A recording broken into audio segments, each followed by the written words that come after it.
and garage builders everywhere. I have an update, finally, on this Coyote Swap F250 camper special. It's a 1972, it's from Arizona. A YouTube viewer sent it in, we started on it, and we got a bit back ordered on some of the parts, but everything is finally here. And the last time you saw this truck, there were very few things assembled. But as you can see now, there's a lot assembled. So stay with me, we're gonna go through it. I wanna show you a couple of the things that I have to make it run. And we'll go through the thing and see how close I am to actually firing it up. When I first pulled this thing out of the box, it weighs about 1,000 pounds. It was covered in tar and it stunk. So I had to rebuild the rag joint, you know, the end of the steering column that connects to this thing. That's what I had to do. Pound it all out. It's covered in grease. It's covered in 50 plus years or whatever it is, 40 something. And it's just disgusting. So I had to clean it all up and I painted it and put it all back together the right way.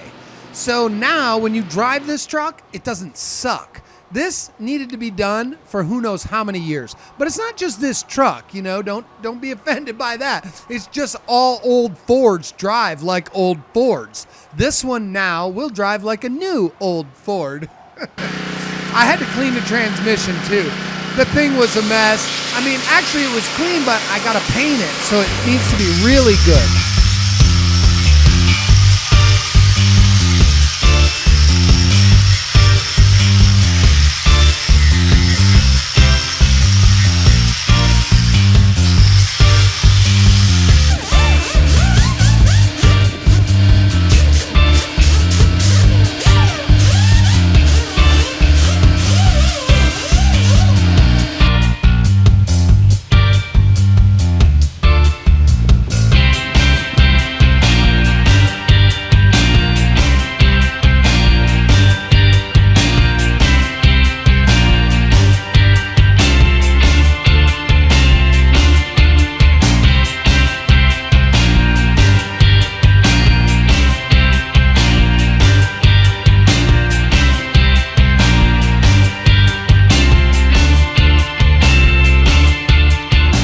And all you have to do is take a look at the condition of the rubber under this tank and you will see, oh, what's that? That's the fuel that was in it. It might as well have been coffee.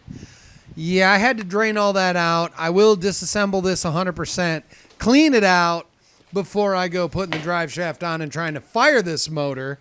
But at least now you see what's up. Now that you've had a chance to see some of the work that went in to get us close to what you see here, I want to run through a couple of these parts. We have our transmission lines, we have our trans cooler, we have our push-pull cable from a 2010 F250 that's going to operate our gear selector for the 6R80 transmission. And speaking of 6R80 transmissions, on the last build we used Performance Automatic. We used the Performance Automatic shift controller. They no longer make those, and another company actually makes a more in-depth unit and a more modern version of it, and we're so far very pleased with them. It's called US Shift, and US Shift makes this awesome Quick 6 kit. It's your controller. It's plug and play. It goes right in the 6R80.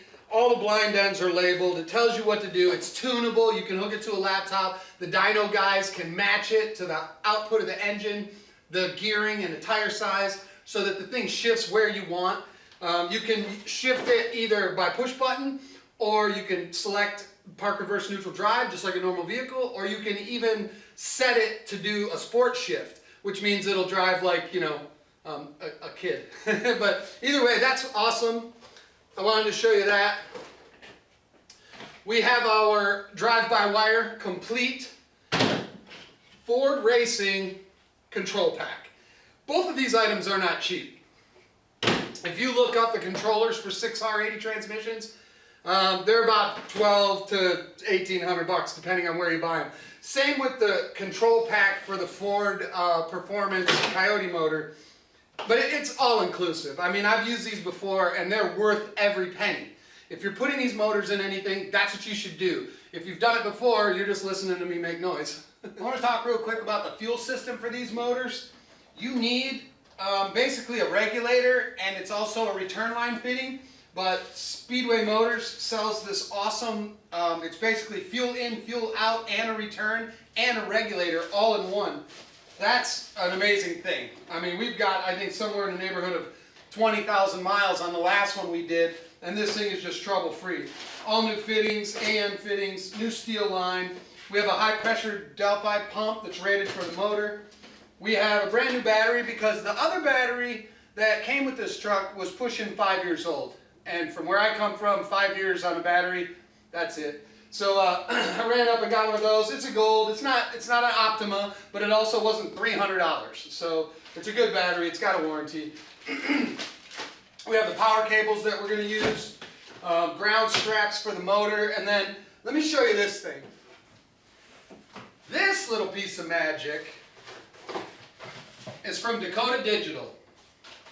And while it comes with every single question you're ever going to ask, and probably the answers to some things you didn't know, it has its own controller. You basically take the feeds from the engine and the performance pack and you plug them into this thing. And this is your gauge head. A nice little tidbit arrived with the truck, and it's pretty much a beautiful thing.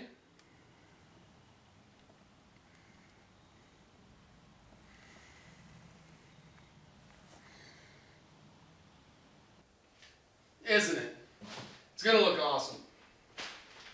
I want to talk for a second about this KRC power steering pump and pulley assembly with the bracket. Now the pulley and the bracket are sold separately of the pump, but it's worth the money, and we've used other brands in the past, and they do the job, and they're actually very nice. But this is just awesome. These are fresh pulleys that they make, and they're laser etched, so there's like an extra cool factor in that. But what you do is you basically lose your single groove water pump pulley, and it's a double. So the back half now takes your alternator, your stock Mustang or F250 belt. That's awesome. The back half is going to be a stretch to fit AC belt, and that's no big deal because we removed the tensioner that normally rides in here. We took that out. But what you do is you measure this belt in millimeters, and as you bolt it up, you leave it loose, you put the belt on, and as you tighten it up, it just draws it. And if you measure it right, and I'll tell you in another video what measurement that is if you really need to know, but if you don't know how to measure a belt, then I don't know that you should be trying this kind of a swap. But I wanted to talk about it because it's just so nice. I mean, we still have to fabricate lines for it and get them to the power steering unit, but that's just so cool, and I like the way it looks, right?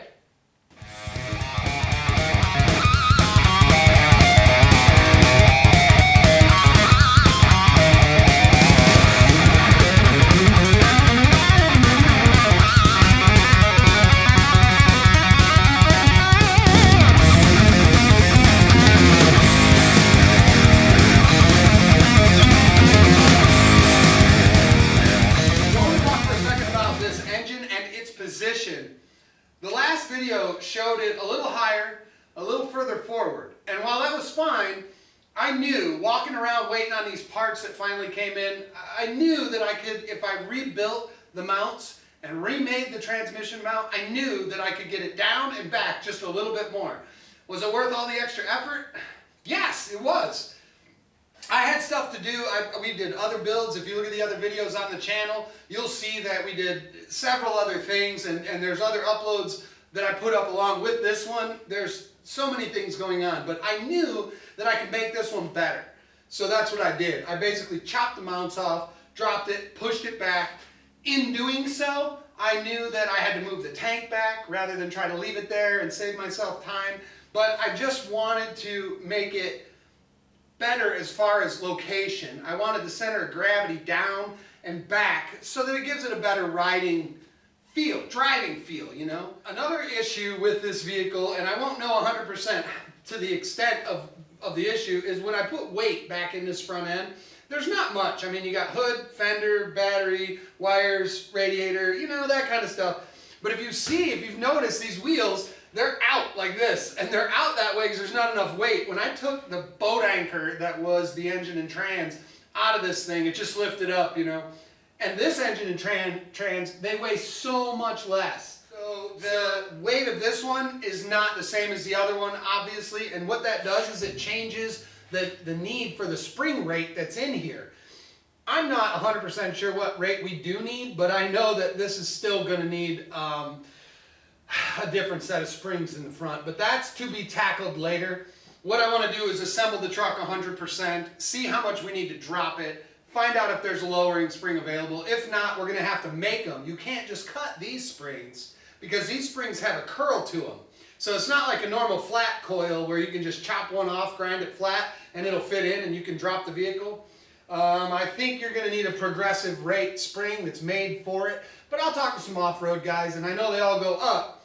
We want to go the other way, and we'll find out about that in a later episode. But with that being said, this thing is ready. I can pipe it with fuel. I can plug in all the electronics and really turn the key and see if it runs, which I know it'll run.